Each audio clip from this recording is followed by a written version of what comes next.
Hello, hello, hello. Welcome back to another episode of 103.5 The Hop. This is episode 4. I am your host, Burke Swanson, playing James Hopper. Don't Call Me Junior over the Marquee Theater. Stranger Things, The First Shadow. If you haven't seen it, come on out. The year one cast is about to come to a close here at the end of March, but we've got all sorts of new friends coming up, which if you stick around here in the next couple episodes, we're going to get a chance to meet some of them. But today we are going to focus on the crew.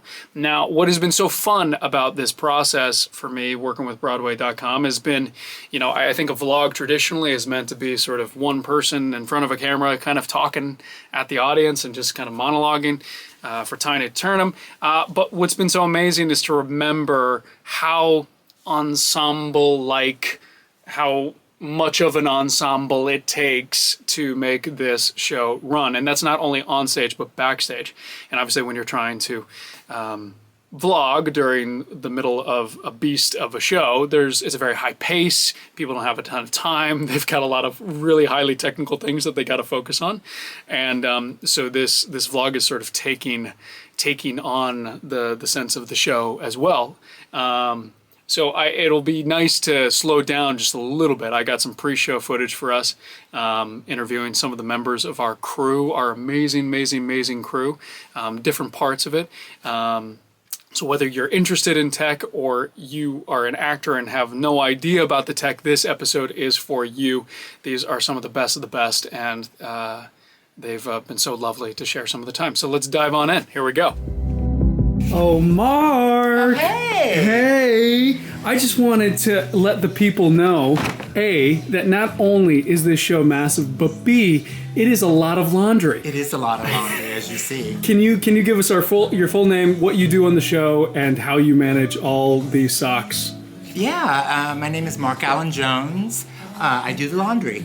I do specifically more of the skins and specialty laundry that's not bloody.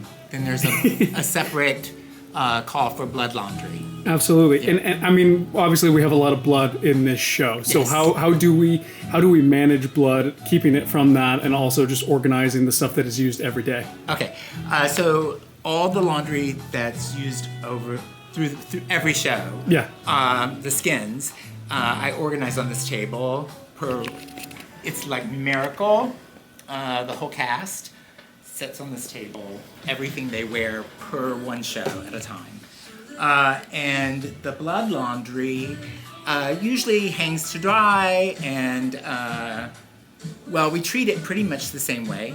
Yeah. Hotter water and more soap and brightener.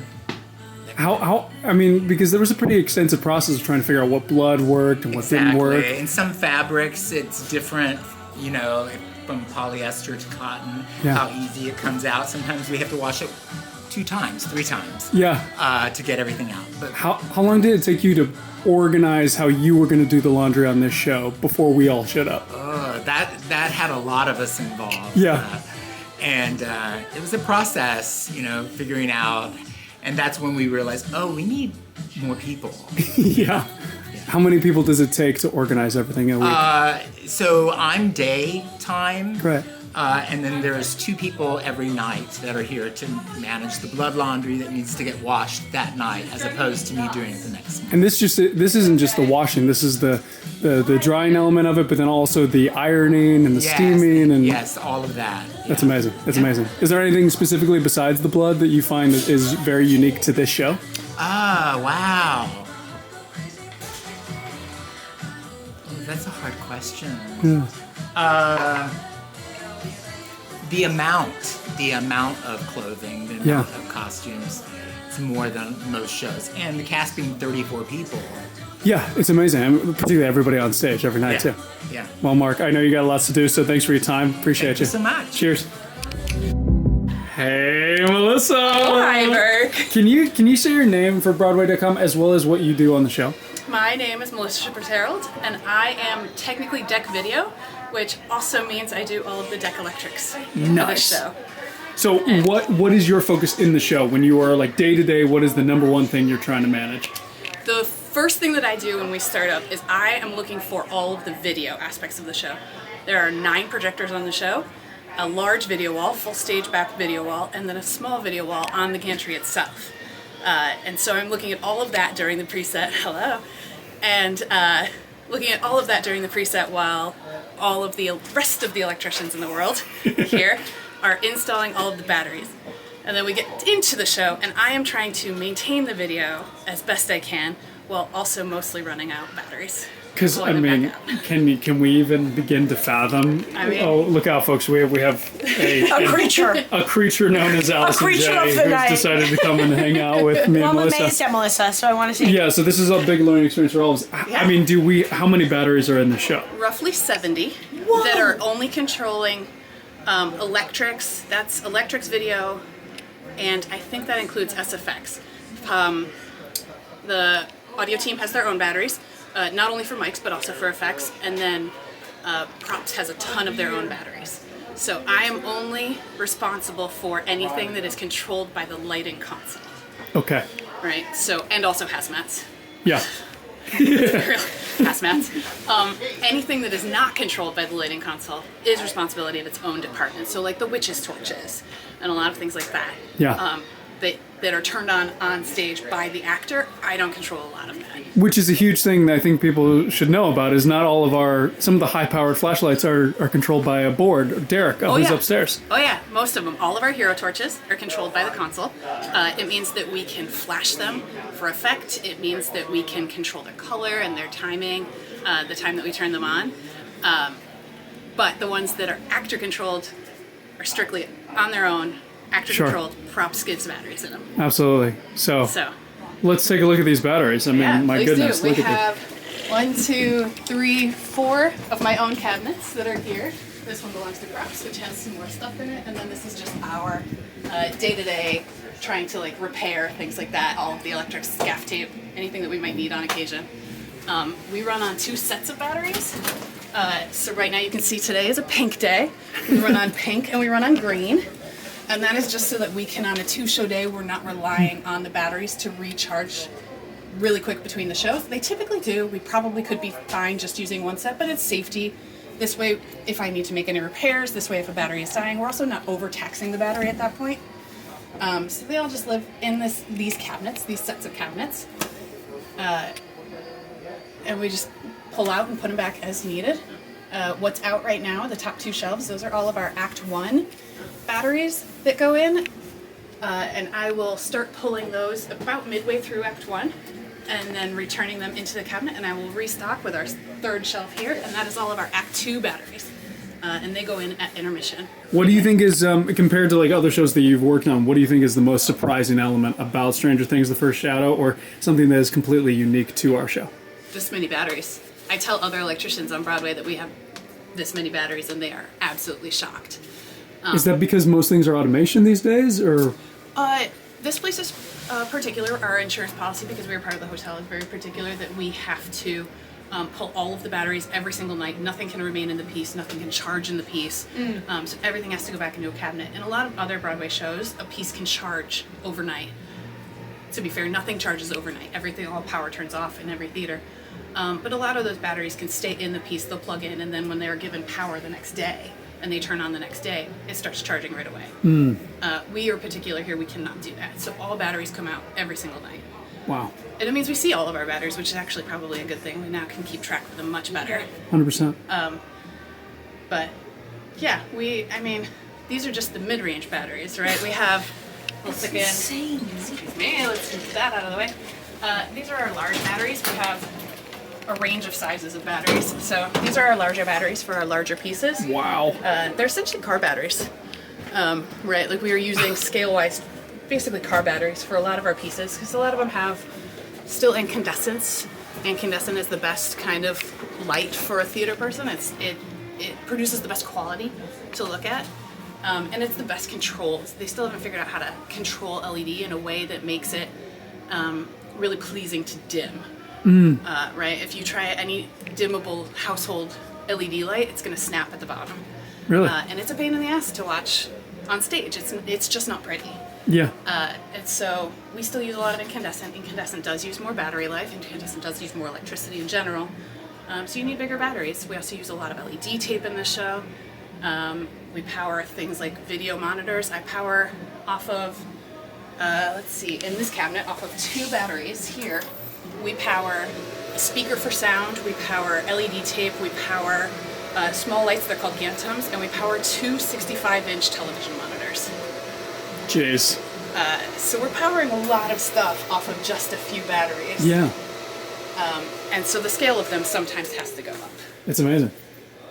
So. And also gives you just like a good understanding that the magic that happens in this show on the grand scale takes a lot of moving pieces. A lot of moving pieces. And a lot of prep and management. So thank you for being so on top of it and keeping it all there. Yeah. So, and then again, like I said, those are the mid-range, those are the big range, and then these are our small range batteries. So we have small batteries that control just tiny effects. You know, we have a moving ghost light, we have the little cryo tank, that little blood conveyor thing that happens in Burner 2. We're all different sizes. These are the video receiving batteries, so any digital, or any, excuse me, what am I trying to say? Any wireless video that I'm trying to send, those are to the device that we're trying to send to and from. Yeah. And then we have all of our torches down here at the bottom, all of the flashlights that are used by our hero torches, or by our hero trios, and so all of those are down there. Yeah. It's so cool to see. Yeah, so anything controlled by the electric department and by the light board lives somewhere battery-wise in this Beautiful. area. Well, Melissa, thank you so much for your time. I want you to get back to your crocheting. Thanks for letting me interrupt. I'll see you at the showtime. Oh yeah. Peace. Broadway.com. It's your host with some very special friends. Naya's on the camera. Don't you worry about that. Yeehaw, hallelujah. My 2 friends over here. Can you please introduce yourself and what you do for the show? Hi, I'm Amelia. I'm in the hair and makeup department. Hi, I'm Els. I am in the A3. Yes, you are. And I'm going to get my mic checked. So here we go.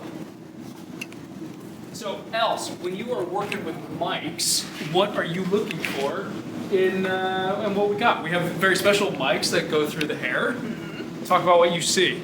I am looking for a mic to be straight and flat and pointed straight down and try to stay within the midline of pupils of actors' Now, eyes. Els, why is that? Is it because the mics are super directional? Is it? They're technically omnidirectional, however, with the head as a boundary, it kind of acts like a directional device. Absolutely, absolutely. And they have little caps on them too, right? Because I'm a pretty sweaty guy, as we all know. We all know it's famously Right, sweaty. and they Oh, can yeah. capture makeup too in the element. So we try to keep those super clean. We have a special ultrasonic cleaner Ultrasonic cleaner. that we use once a week to bathe each of the caps. We stir them, we bathe them again, and we put little soap in there, and then we take each one out and we spray it with air and a little swab, and then we inspect them against the light, and this goes on. Unbelievable. This is how serious we are about capturing good sound That's from our right. actors. That's right. Good sound. What do you think in our whole show, which has so many people, so many sound effects, what is the hardest sound to capture? Probably you guys. Really? Yes. Why well, is that? because we're trying to get you over all the sound effects and all the bed that's constantly running. There's all this stuff that we don't even hear backstage because they dip all that out for us to hear backstage. Like the music out in the house. Yes, and everything else. all that stuff. So we have to get all you guys over that. Okay. Brilliant. Brilliant. Now, Amelia, we're gonna view my scalp health here. Here, now get on in tight. Show us what you're trying to do when you try to hide this mic, because obviously we want good sound, but we also don't want it to necessarily look like I have a mic. Yeah, so you'll see Lindsay, who's the assistant in the hair and makeup department, runs Burke's mic for him every day, and then I'm over here with Els, and we check it out before to make sure it's good to go. And so you see he's got these 2 pay clips here, he's got a third one back here, and we want to keep it close to the root, nice and tight, and then nice and flat. So they're not really moving when I wiggle it around. If I were to pull this too hard, it wouldn't feel very good. And so that's what we're looking for to keep everything nice and secure, so the mic can stay flat to his head and also secure and not fly around while he's changing, especially in a quick change if he's pulling something over his head, things like that. So that's the deal with that, and then we just part it slightly to the side of the center part that he has going, so that then we can have his hair covering that nice and hidden. That's Boom. it, baby. That's it. We're gonna start a show. See you soon. She's got the notorious Act 2 black eye. I'm not sure even if this camera does it complete justice, but Lindsay, can you talk through the process of what it takes to make this? Yeah, so we do it really quickly for the show, about 3 minutes. And we're basically going for fresh but very recognizable black eye. So big impact damage so that it reaches, you know, large house. And some of the colors aren't necessarily accurate for a fresh black eye, but we're wanting it to, you know, like I said, reach through the bright lights and just quickly you look at it and you're like, that's a black eye. So that's a little different for theater than, you know, in film you would actually, you know, get the color accuracy for whatever day it's on.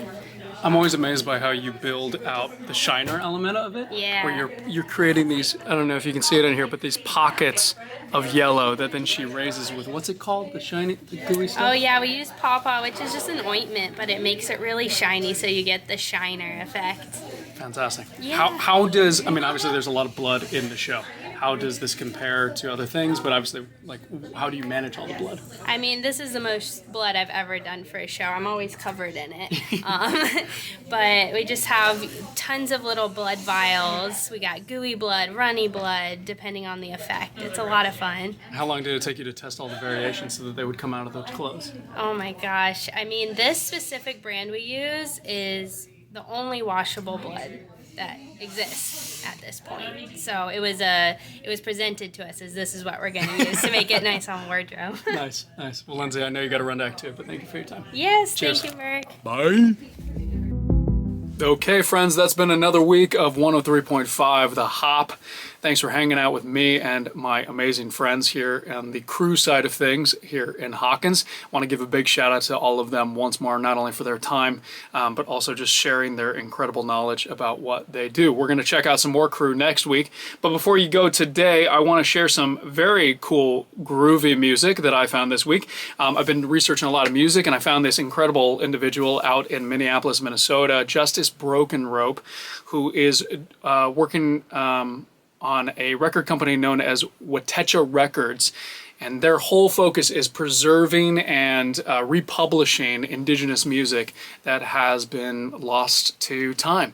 And so on their YouTube page, you can find a lot of LPs and 45s fully digitized for a whole new audience to listen and to enjoy. And so these are found from their YouTube. I'll link them on my Instagram at Burke_Swanson if you want to check them out yourself, but you should definitely look into them. There's a great interview on Pass the Mic. They also have a great online radio show that you should definitely listen to, all which will be on my Instagram when this episode releases.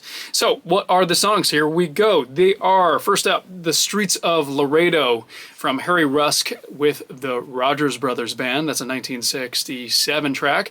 The next one is Sweet Alberta from the 1975 album Native Country by Duke Redbird and Shingoose. Next up, we got Hey Medusa from the 1969 self-titled album by Puzzle. And last but certainly not least, Good Golly, Miss Molly. This is the 1984 cover by Winterhawk. Obviously, if you've been to our show, you know that song from our pre-show playlist. If you want a little dessert for after that playlist, I would say continue listening to the second song off that 45 by Winterhawk. The song that follows, Good Golly, Miss Molly, it's just like blows your hair back. It rocks. So cheers, hallelujah. Thanks for hanging out this week, and we'll see you next week.